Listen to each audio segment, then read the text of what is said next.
មើលចិត្តមនុស្សពេលក្រីក្រនេះគឺជាប្រធានបទថ្មីមួយទៀតក្នុងការចែករំលែកនៅក្នុងអេពីសូតទី7របស់ខ្ញុំនៅក្នុង Channel Red Daily សម្រាប់ពុកម៉ែបងប្អូនទាំងអស់គ្នាបានជាគតិពិចារណាតើយើងអាចមើលនៅទឹកចិត្តមនុស្សបាននៅរបៀបណាហើយយើងមើលឃើញនៅទឹកចិត្តរបស់មនុស្សបានកាន់តែធំទូលាយនៅពេលណាចម្លើយគឺនៅពេលដែលយើងធ្លាក់ខ្លួនក្រឬក៏យើងស្ថិតនៅក្នុងស្ថានភាពក្រីក្រក្នុងថ្ងៃនេះខ្ញុំមាន3ចំណុចធំសម្រាប់ជាការចែករំលែកអំពីការមើលទឹកចិត្តនៃដៃគូឬក៏មិត្តភ័ក្តិដែលយើងរាប់អានគ្នាឬក៏មានទំនាក់ទំនងល្អជាមួយគ្នានៅក្នុងជីវិតប្រចាំថ្ងៃទី1កាលណាដែលយើងចង់ដឹងថាមិត្តភ័ក្តិនោះគាត់មានទឹកចិត្តបែបណាគាត់មានការលះបង់បែបណាគឺនឹងធ្វើឲ្យយើងដឹងអំពីទំហំនៃការលះបង់និងការជួយយកអាសាគ្នា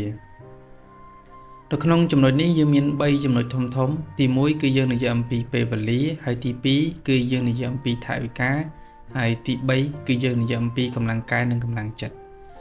ជាក់ស្ដែងនៅពេលដែលយើងស្ថិតនៅក្នុងស្ថានភាពដ៏លំបាកមួយដែលកើតឡើងឧទាហរណ៍ថាយើងកំពុងតែត្រូវការមនុស្សម្នាក់ឬក៏មិត្តភក្តិម្នាក់ដើម្បីជូនសាច់ញាតិគ្រួសាររបស់យើងឬក៏ប្រពន្ធកូនរបស់យើងត្រូវទៅមន្ទីរពេទ្យទាំងដែលយើងគ្មានមធ្យោបាយក្នុងការធ្វើដំណើរស្របពេលដែលមិត្តភក្តិយើងមានតើគាត់នឹងលះបង់ពេលវេលាសម្រាប់យើងដែរឬទេអញ្ចឹង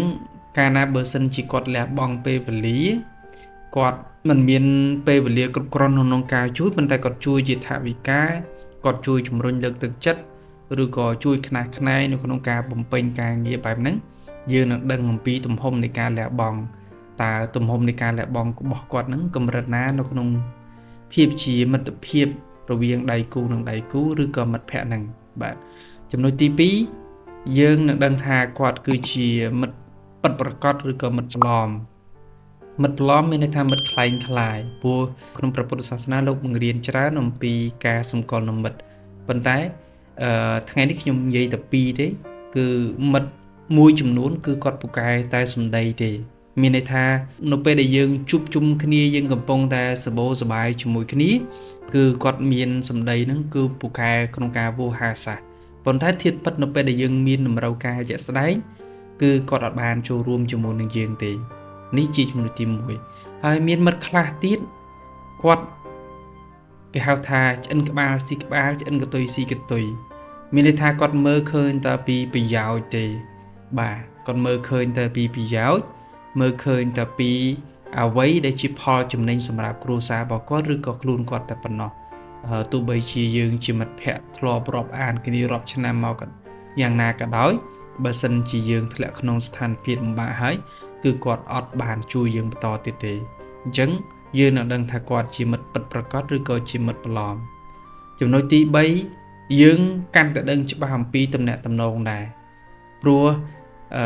ទំនាក់ទំនងជាទូទៅក្នុងសង្គមពេលបច្ចុប្បន្ននេះខ្ញុំបានមើលឃើញថាមនុស្សកំពុងតែពេញនិយមនោះគឺការជុលកែវស្រាដូច្នេះដើម្បីមើលឃើញថាមិត្តភក្តិរបស់យើងឬក៏មិត្តរបស់យើងគាត់ជាមិត្តពិតប្រាកដឬក៏អត់ហ្នឹងគឺយើងផ្ដើមដឹងអំពីទំនាក់ទំនងព្រោះមិត្តខ្លះគ្រាន់តែជាមិត្តក្នុងការអង្គុយជុលកែវស្រាទេហើយមិត្តខ្លះទៀតគ្រាន់តែជាមិត្តដែលធ្វើអាក្រក់រួមគ្នាទេរាល់ទង្វើអាក្រក់ផ្សេងៗគឺមានវត្តមានយើងហើយនឹងគាត់ឬក៏គាត់ហៅយើងឲ្យទៅចូលរួមឯជាដើមចឹងទៅហើយមិត្តខ្លះទៀតមានតែទៅគ្មានមកទេដូច្នេះប្រធានបទរបស់យើងនៅក្នុងថ្ងៃនេះគឺចង់និយាយថាយើងនឹងដឹងទឹកចិត្តរបស់មនុស្សឬក៏ដៃគូមិត្តភក្តិរបស់យើងគឺនៅពេលដែលយើងធ្លាក់ខ្លួនក្រឬក៏ស្ថិតនៅក្នុងស្ថានភាពក្រីក្រលំបាកហ្នឹងបើសិនជាបងប្អូនទាំងអស់គ្នាមាននៅគំនិតមាននៅទស្សនៈយល់ឃើញថាយើងមានវិធីសាស្ត្របែបណាដើម្បីអាចមើលឃើញឬក៏ដើម្បីឲ្យដឹងថាគាត់ជាមនុស្សដែលមានការជួយជ្រោមជ្រែងយើងពិតប្រាកដបានឬក៏យើងនិយាយថាមិត្តពិតប្រាកដឬក៏មិត្តផ្លំនឹងបានប្រសិនបើជាមានសូមពុកម៉ែបងប្អូនអរគ្នាជួយ comment នៅខាងក្រោមនៃវីដេអូនេះដើម្បីបានជាការចែករំលែកដល់អ្នកស្ដាប់ទាំងអស់គ្នាផងសូមអរគុណសូមគោរពសូមជម្រាបលា